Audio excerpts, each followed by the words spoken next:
Hi, I'm Gary. And I'm Jacob. And I'm Owen. Each of us have been through a year of AP seminar, so we want to help people through presentations and let you know about what you need for the IMP and TMP. The TMP, otherwise known as the Team Multimedia Presentation, is done with a group of 3 to 4 people, where everyone comes together to find a common interest within a specific contemporary issue. Each person chooses 2 of 8 lenses. The lenses are the things that differentiates the IRRs. The IRRs are the papers associated with the TMP, and they are used to break the research into different parts of the issue. There is one oral defense question associated with the TMP. The IMP is similar to the TMP in some aspects. Both presentations strive to find a common idea and solution. Both presentations detail different issues and perspectives. It is important to be specific, though. And both presentations have a similar length. Both presentations should be at least 8 to 12 slides in length.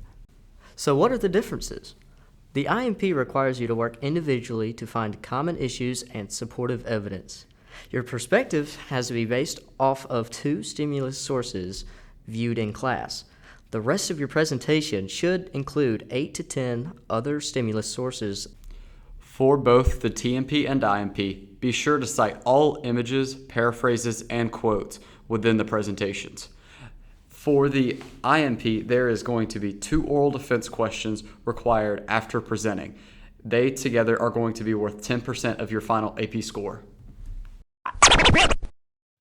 Hi, I'm Gary. Have you ever watched a presentation and was like, Man, this guy must have made his presentation in like 30 minutes or something. bad visuals can actually turn people away from your presentation.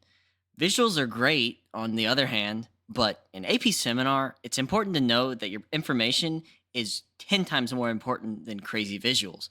It's important to keep visuals simple. Google Slides recently added template presentations, which can give you a really good starting point for your presentation. Plus, most of them are relatively simple, so they can make your presentation look much better. Just make sure to remove or hide elements that you don't really need in an AP seminar presentation. As with slides themselves, images are just as important.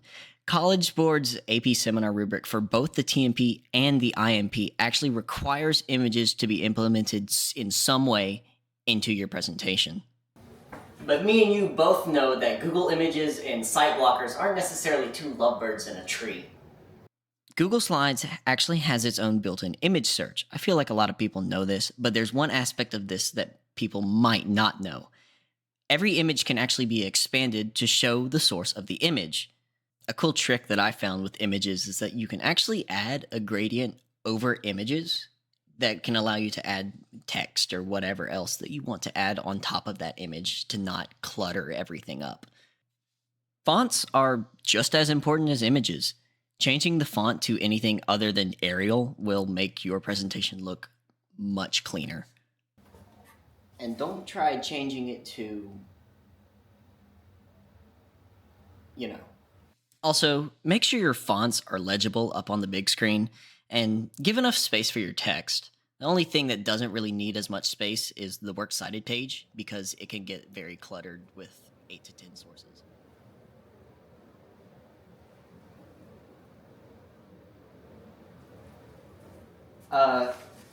Transitions.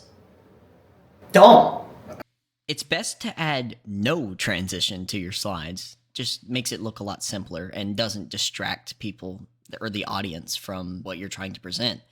If you should add anything, add a slide effect, but don't make it hilariously slow.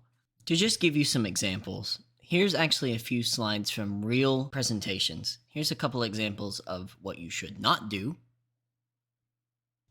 And here's a couple of examples that look more visually appealing, but are not as distracting as most.